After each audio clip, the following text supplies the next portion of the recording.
So hey guys, i-claim ko na pala yung sahod ni YouTube. Worth it guys, hindi man siya kalakihan, at least may inaantay. So ngayon, bibigyan ko kayo ng trabaho. Paki-compute naman kung magkano yung $100 to Philippine peso. Sa mga hindi marunong mag-compute, sige hayaan nyo na lang. So nakarating na nga ako ng bangko, nakapambahay lang ako. So wala kayong pakialam kasi buhay ko naman to. So ang gawin nyo na lang, gumawa na rin kayo ng channel para sabay-sabay na tayo sumahod. And then pupunta na ako ng palengke. Hey guys, anong gusto nyong pasalubong? Ngayon ko lang nakuha yung sahod ni YouTube kasi kahapon. Hindi pa siya nag-reflect. Oo. Thank you pala YouTube partner. Yan.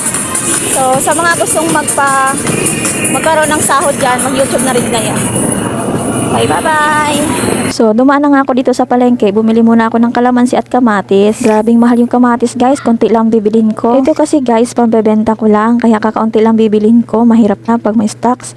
Masisira ka agad. Ang ganda lang dito bumili sa palengke ng Antipolo kasi ang dami mong pagpilian. Bumili na rin pala ako ng isda. Guys, ang sarap na ito. Isdang danggit. Hindi ko kasi alam, guys, kung ano pang bibilhin ko. Ilalagay ko lang ito sa ref. Ang kinagandahan lang dito, guys, ang daming isda.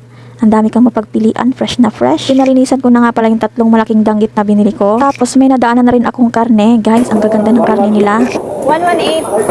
Patingin daw. Pwede na kaya to?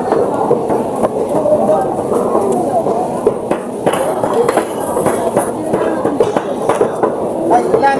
Anong para po? Gana dito? Maporte lang sa'yo natin.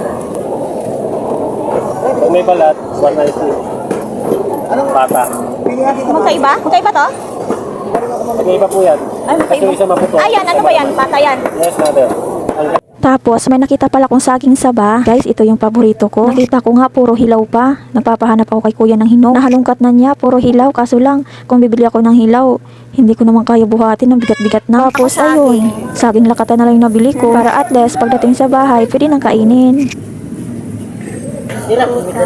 Ayaw, ayun na. Tawa.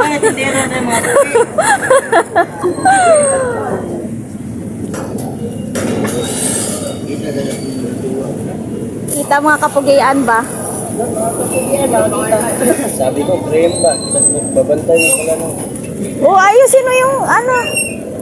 Para mahawakan ko. Yan. Salamat. Bye-bye.